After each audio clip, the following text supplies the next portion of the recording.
J'ai quelque chose à dire en rapport avec le sang, mais si je ne parle pas de pourquoi le sang a été versé, je serais en train de commettre un crime.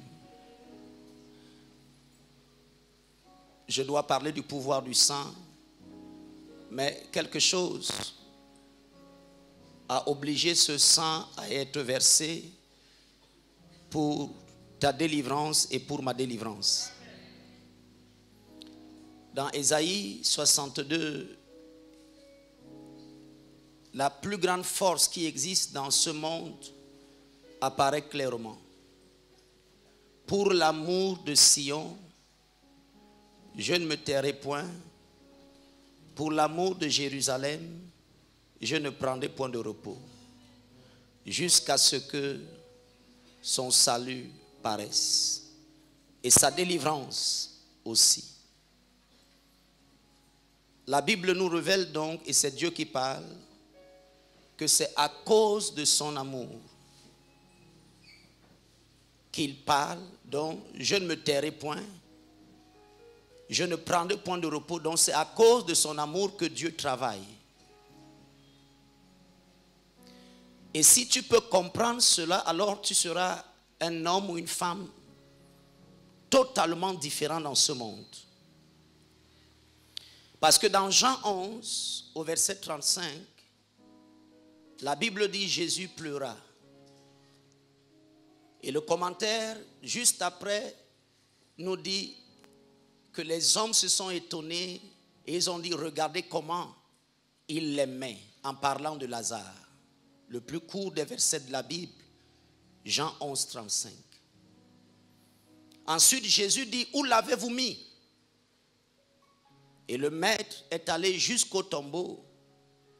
Et on lui disait, pendant qu'il allait vers ce tombeau, ça fait 4 jours, il sent déjà. Mais Jésus est allé jusqu'au tombeau. Et la Bible dit qu'il a levé les mains. Il a dit, Lazare, sort. Et le mort est sorti. Mais Jésus pleura. Et on dit que les hommes de l'époque ont vu qu'il aimait Lazare. D'ailleurs, on nous dit que Jésus aimait Marthe, il aimait Marie et il aimait Lazare. Donc la résurrection de Lazare n'est pas juste le fait d'un miracle. C'est le poids de l'amour que Jésus avait pour Marthe et pour Marie qui a produit ce miracle. Pour l'amour de Sion, pour l'amour de Jérusalem.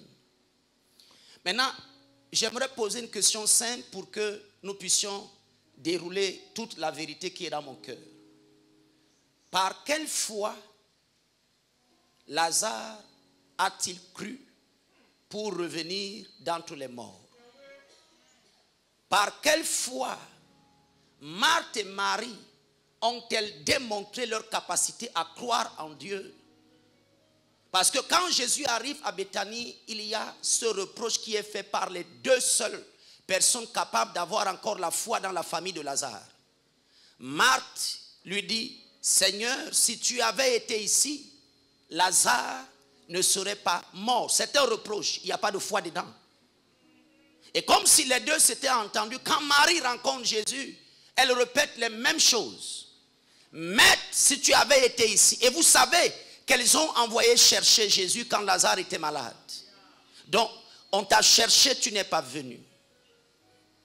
Et quand Jésus même a insinué que Lazare pouvait ressusciter, les sœurs de Lazare ont dit, on sait qu'il ressuscitera au dernier jour. Donc, il n'y avait pas la foi sans laquelle il est impossible d'être agréable à Dieu. Il n'y avait pas la foi qui est capable de déplacer les montagnes, quand bien même elles seraient toutes petites comme un grain de sénévé. Il n'y avait pas de foi dans cette affaire. Mais dans Jean 11, 35, on nous dit que Jésus pleura. Et on dit que les hommes ont constaté que l'amour était manifeste. Lorsque ta foi ne peut plus rien, et lorsque tu n'as même plus de foi, je voudrais que tu crois que l'amour de Dieu est capable de surpasser ta foi. Je sais que la plupart d'entre nous, lorsque nous prions, et que nous jeûnons, nous attribuons les miracles qui s'opèrent à notre capacité de démontrer notre foi. Mais moi, je vous assure que j'ai vu des gens revenir à la vie et je reconnais moi-même que dans cette condition, moi, le prédicateur, moi, le chasseur de démons, moi, qui imposais les mains ce jour-là, je n'avais pas la foi de guérir ce malade. Qu'est-ce qui l'a guéri? L'amour. Si vous devez comprendre quelle est la faiblesse qui existe en Dieu, la seule chose qui rend Dieu faible, c'est l'amour. C'est à cause de l'amour que Jésus a été flagellé. C'est par amour qu'il a quitté son trône. C'est par amour qu'il est devenu un simple homme. C'est par amour qu'il est devenu moins qu'un homme. C'est par amour qu'on l'a déshabillé. Les gens s'étonnent que notre Dieu soit capable d'être si démuni à la naissance et d'être si démuni à la croix. L'amour est capable de rendre Dieu faible. Mais faible pour démontrer sa puissance. Faible pour révéler sa gloire. Il y a quelqu'un qui est ici aujourd'hui. Le sang, tu vas le boire. Le corps, tu vas le manger. Et une goutte de ce saint breuvage va venir sur toi comme une petite aspersion. Je voudrais que tu entendes dans ton esprit que là où ta force s'est arrêtée, là où ta capacité de produire la foi s'est limitée, l'amour de Dieu va agir en ta faveur.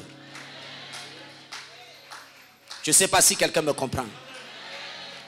Quand vous regardez la résurrection de cet homme dont on a pris le corps, on a jeté sur les eaux d'Élysée, lui-même pouvait-il avoir la foi? Ceux qui l'ont jeté, l'ont-ils jeté par la foi? Mais ce monsieur est revenu à la vie. L'amour de Dieu va te sélectionner ici aujourd'hui. L'apôtre Paul dit qu'il se plaît dans ses faiblesses. Car c'est dans ses faiblesses que la grâce de Dieu se manifeste. Mais cette grâce-là qui agit quand tu es faible, c'est l'amour. Je ne sais pas si tu comprends. Vous n'avez jamais vu un homme qui est tellement puissant, riche et grand et qui se retrouve dans un petit village parce qu'il aime une petite femme, qui ne sait pas écrire son nom, qui ne sait pas s'habiller, qui ne sait pas se tenir.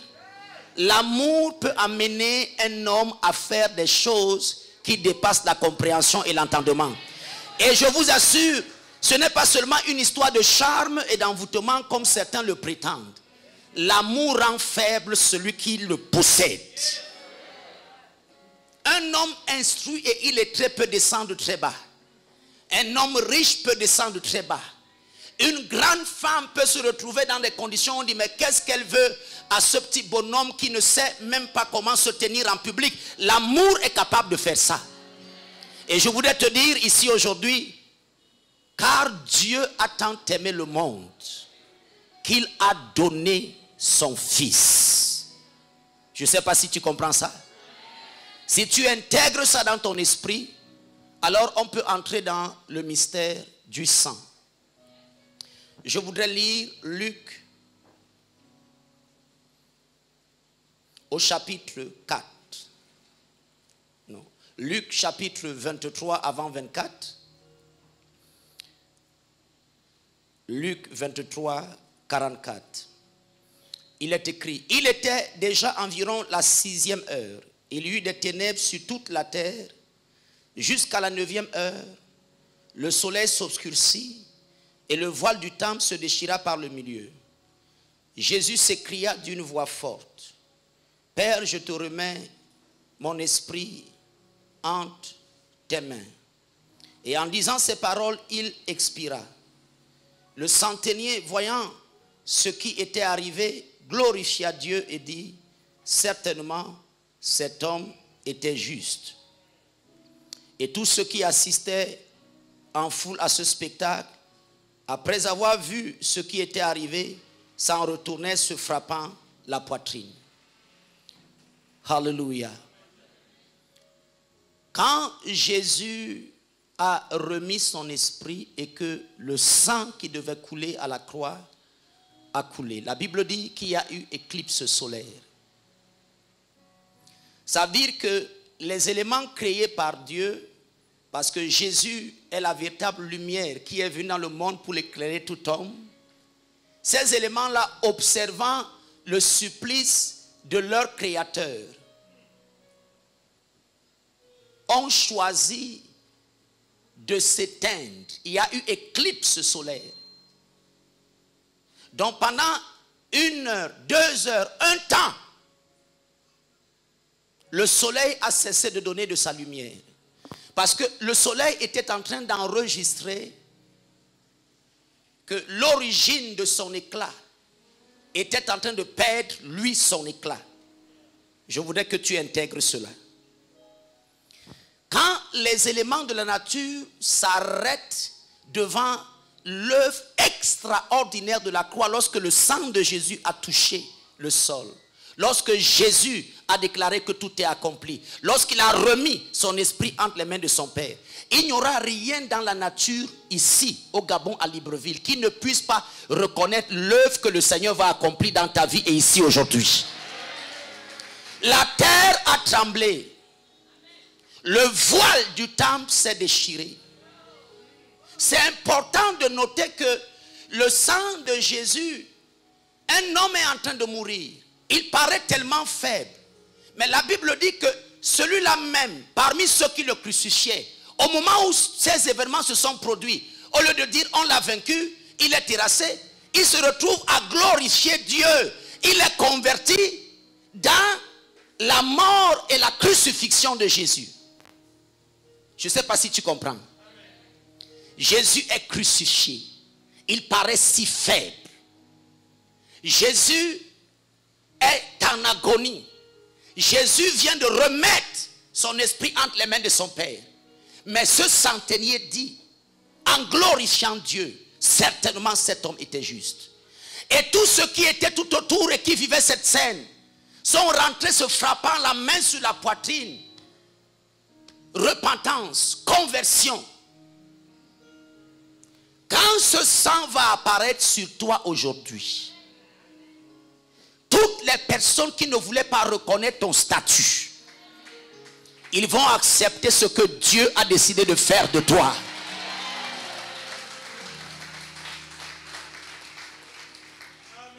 Le sang a le pouvoir de confirmer et d'affirmer qui vous êtes. Vous vous rappelez qu'on a contesté à Jésus le droit d'être le roi des Juifs. Et sur cette croix, Pilate a écrit, celui-ci est le roi des Juifs. Et on est allé voir Pilate pour lui dire, ne crie pas ça, change cette inscription. Écris plutôt, il a dit qu'il est le roi des Juifs. Et Pilate a dit que ce qu'il a écrit, il a écrit. Quand le sang est marqué sur un homme, quand le sang touche la vie d'un homme, ton identité réelle, originelle, parce que lorsque cette étoile est apparue dans le ciel, à la naissance de Jésus, les mages ont vu l'étoile royale. Hérode a tremblé à cause de cette étoile. Jésus a vécu toute sa vie et les gens essaient de l'humilier. Lorsqu'il entre à Jérusalem, les gens disent Hosanna au fils de David, on veut le célébrer. Les gens s'approchent de Jésus, il dit à tes disciples de se taire, ils n'ont pas le droit de parler ici. Jésus dit s'ils se taisent, les pierres vont parler. Et moi j'ai envie de dire à quelqu'un, je ne sais pas qui te conteste, je ne sais pas qui est contre toi, mais les eaux, la terre, la nature vont célébrer l'identité réelle que le sang va faire apparaître dans ta vie ici aujourd'hui. C'était écrit en plusieurs langues. Celui-ci est le roi des Juifs. Parce que le sang a été versé. Parce que le sang a touché. Le sang est sorti de lui. Parce que le sang a parlé. Le sang de Jésus qui parle sur ta vie aujourd'hui. interdit toute contradiction de ton destin originel. Tous ceux qui sont appelés à régner vont régner par le sang de Jésus. Je ne sais pas si vous comprenez cette parole de vérité d'Apocalypse 12, le verset 11. Ils l'ont vaincu. Ils l'ont vaincu comment? Et est-ce que tu peux lever tes deux mains là où tu es? Dis, le sang de Jésus parle pour moi. Le sang de Jésus parle pour moi. J'ai la victoire à cause du sang de Jésus. J'ai la victoire à cause du sang de Jésus. Sur les agressions de mon destin. Sur les mensonges du diable. Sur les manipulations du monde des ténèbres. Quel que soit ce qu'ils avaient retardé, quel que soit ce qu'ils ont voulu éviter, quel que soit ce qu'ils ont nié, le sang de Jésus est ma victoire. Le sang de Jésus est mon triomphe. Le sang de Jésus est ma victoire. Le sang de Jésus est mon triomphe. Ma Bible dit qu'au moment où il a expiré, à cause de ce sang versé, le soleil a cessé de donner de son éclat. Les amis de vos ennemis vont cesser de les alimenter. Je ne sais pas si tu m'as compris. Tous ceux qui sponsorisaient la maison du diable, tous ceux qui sponsorisaient la maison de l'obscurité contre toi, le soleil a cessé de donner de sa lumière à ces criminels. La terre a cessé d'être stable et consistante pour ceux-là qui étaient en train de livrer le juste. Et mais autre chose s'est produit ce jour-là, c'est que le voile du temple s'est déchiré depuis le haut jusqu'en bas. Dans ce lieu qui était réservé au souverain sacrificateur d'entrer et d'entrer en contact avec le saint, le divin, j'ai envie de dire que tout ce qui retenait l'esprit, afin qu'il souffle l'esprit de renouveau, Adouma Allah, allez Namina Kalomanzara, ça a trop duré. Tout ce qui retenait l'esprit sur cette terre, sur ces eaux, sur cette montagne, à cause du sang, Adunamane, Yehova, Yehova Niate, Alléluia Mane, Akaluna Mane, Alléluia Yesa, que l'esprit se répande au nom de Yeshua Mashiach. Le sang a le pouvoir de libérer l'esprit. L'esprit de gloire, l'esprit de sagesse, l'esprit d'intelligence, l'esprit de connaissance. Je vois des hommes qui ont été endormis pendant des décennies. L'esprit vient pour réveiller. Non! Je vois des étoiles qui ont été embrigadées depuis des décennies. L'esprit vient pour éclairer les destinées. Je vois des familles enchaînées depuis des lustres.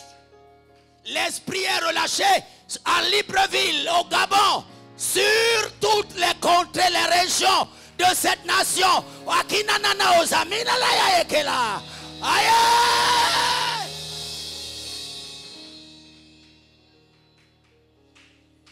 Le voile s'est déchiré et la gloire de Dieu a été rendue accessible. Ce que vous découvrez par la suite, c'est que dans les courants de ces jours, jusqu'au moment de la résurrection, les saints qui étaient morts sont sortis des tombeaux et ont marché à Jérusalem. Je ne sais pas si vous comprenez. Il y a des justes personnes qu'on n'a pas célébrées dans cette nation. On n'a pas eu le temps de les acclamer. Parce qu'il y avait de l'obscurité partout. À cause du sang qui est versé ici aujourd'hui. On va se souvenir de la mémoire des justes. Des hommes qui ont travaillé, qui ont investi, qui se sont sacrifiés pour cette nation, que le peuple des saints dise Amen.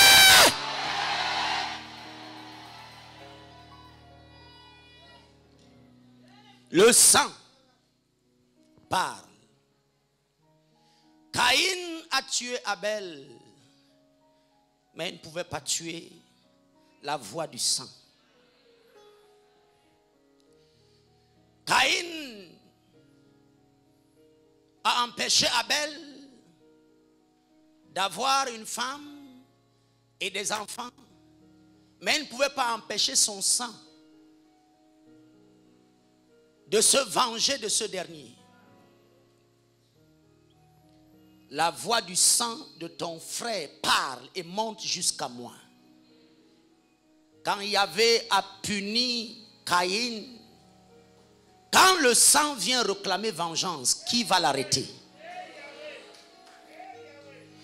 Quand le sang vient réclamer vengeance. L'autre jour, j'étais en consultation et je consultais une personne et j'ai vu une âme errante. J'ai demandé à la femme qui était à côté de moi, cet homme que je vois, et je l'ai décrit, on l'a arraché de la vie avant le temps. Elle me dit, c'est mon mari. Je dis, son âme ne trouve pas de repos.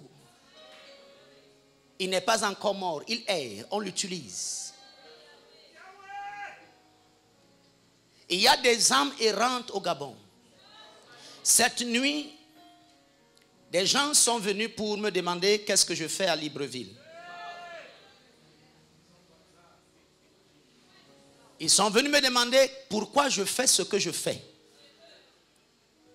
Ils sont venus me demander pourquoi je déclare la liberté de cette manière. Après cette altercation, une voix a parlé du haut des cieux. L'Éternel va se venger de tous ceux qui sacrifient les innocents dans cette nation. Écoutez-moi. Écoutez-moi. Les vierges disparaissent, on ne les retrouve pas. Les jeunes gens sont castrés et ils n'ont plus de sexe. On retrouve des corps coupés toute la nuit. Je suis allé dans les plages. Je suis allé sur les montagnes et j'ai vu des personnes égorgées, coupées. Et Dieu me disait, c'est ce qui se passe ici. Voici les tourments de ce peuple. Voici la souffrance de ces hommes.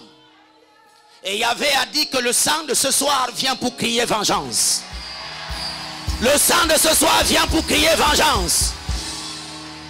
Toutes les âmes qui ont été livrées, toutes les destinées qui ont été sacrifiées, toutes les vies qui ont été enterrées, quand le sang a touché la terre, quand le sang Adonamantera,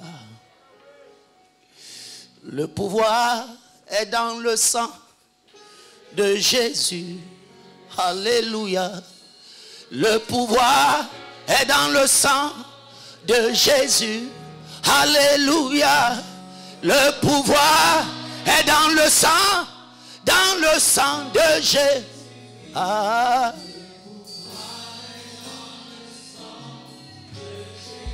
Oui, ma victoire. Le sang, ma victoire.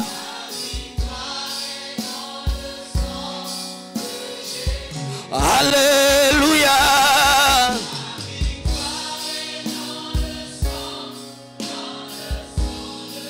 Jésus-Christ, ma victoire est dans le sang de Jésus.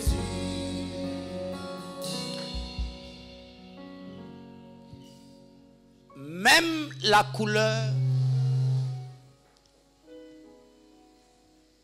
couleur du sang a le pouvoir d'arrêter la destruction. Vous vous rappelez de Rahab, la prostituée. Vous vous rappelez du châtiment qui était juste, que les murailles de Jéricho s'écroulent. Afin de préfigurer le pouvoir éternel que le sang de Jésus aurait sur les vies des hommes de toute langue, de toute race.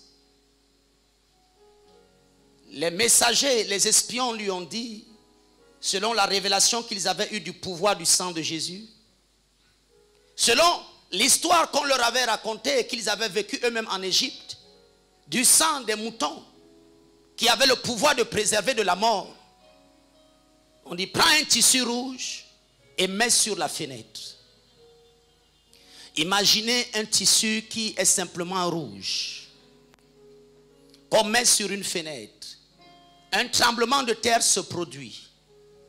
Et lorsque le tremblement de terre se produit, tout s'écroule. Le seul endroit qui reste debout, c'est là où il y avait un tissu rouge qui représente le sang, qui représente la couleur du sang.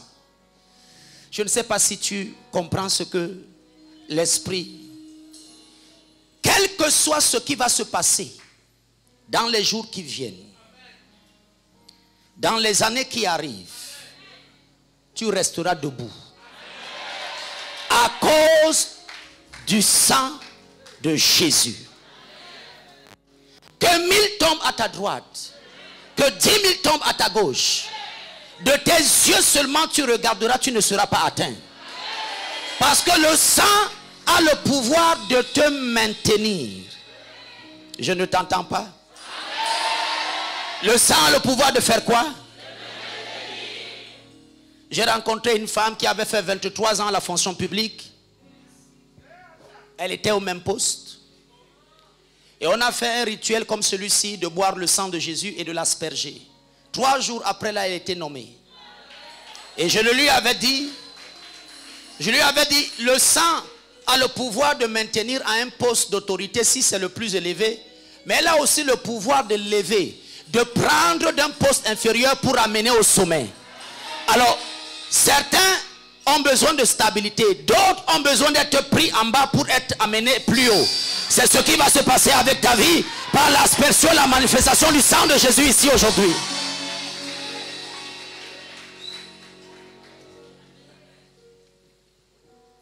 Est-ce que tu es là? Pourquoi j'ai l'impression que tu n'entends pas la voix de Dieu? Je parle à quelqu'un. Je parle à un homme, à une femme, à quelqu'un qui est dans un ministère, dans une carrière, à quelqu'un qui fait des affaires. Je parle à une famille qui n'a pas vu la joie du mariage depuis. Ce qui n'existait pas dans cette famille, le sang le rappelle à l'existence. Au nom de Yeshua.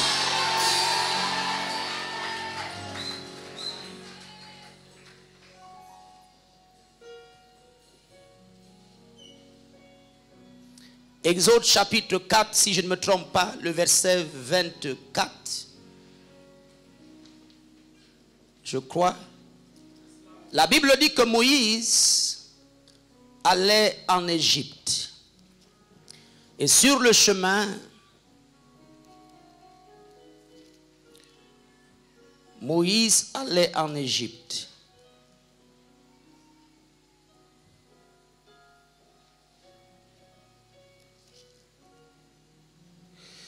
Le verset 24, c'est vrai, c'est bon. Bonne mémoire. Exode 4, 24. Pendant le voyage, en un lieu où Moïse passa la nuit, l'Éternel attaqua et voulut le faire mourir. Séphora prit une pierre aiguillée, coupa le prépuce de son fils et le jeta aux pieds de Moïse en disant, tu es pour moi un époux de sang. Et l'Éternel le laissa. C'est alors qu'elle dit époux de sang à cause de la circoncision. Moïse était un grand prophète. Mais il avait la tête dure pour comprendre les choses du monde spirituel. Après l'apparition de Dieu à Moïse, Moïse n'a pas fini les termes de son accord avec Dieu.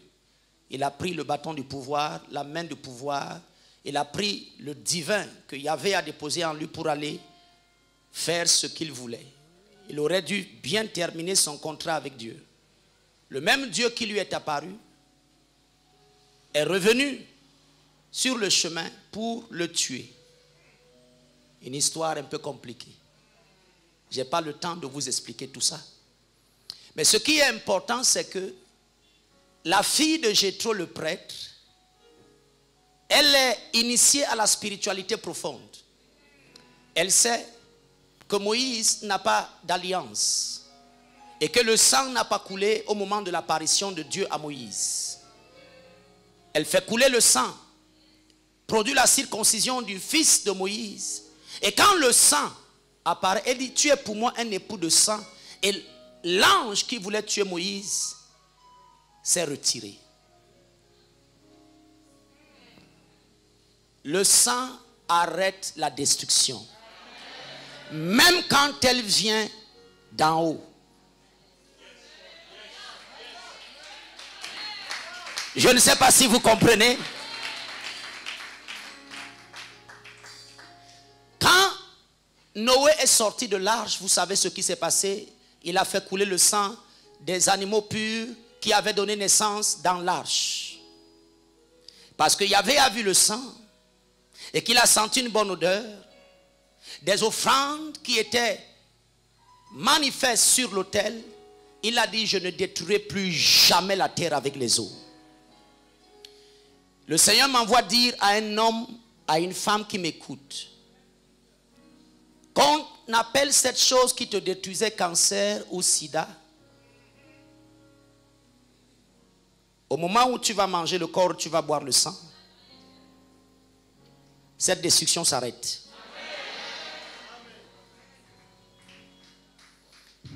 Ce qu'on a fait avec ta famille hier, elle était glorieuse. Aujourd'hui, on veut la ramener dans la tombe. Cette destruction politique, économique, s'arrête ici aujourd'hui au nom de Yeshua.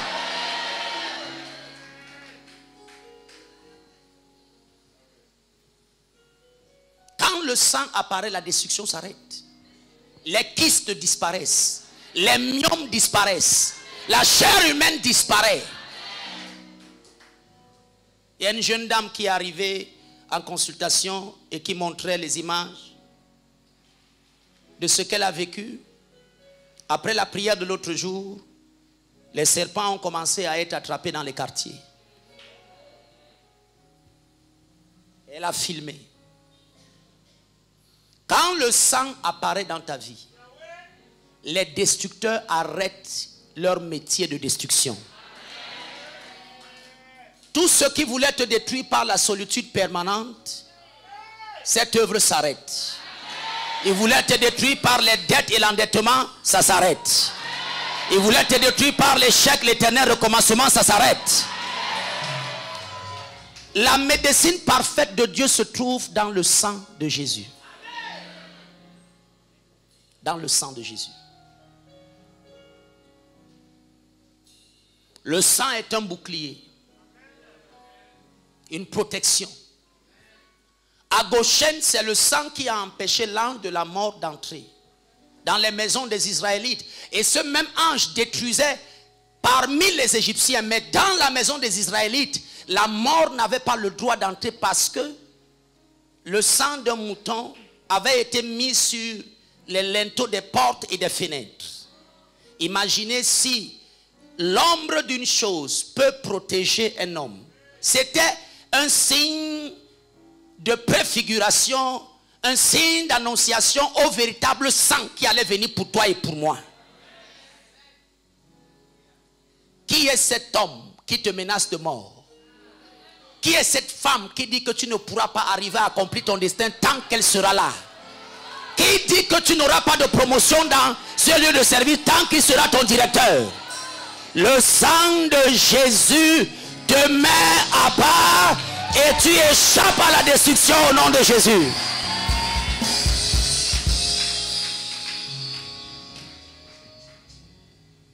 Aucun cancer ne reste. Aucun kyste ne reste. Aucun fibrome ne reste. Aucun myome ne reste. Aucun sida ne reste. Rien de mal ne reste dans ton corps. Toute folie, épilepsie passagère, folie permanente dans ta famille perd le droit de continuer d'agir à partir de cet instant.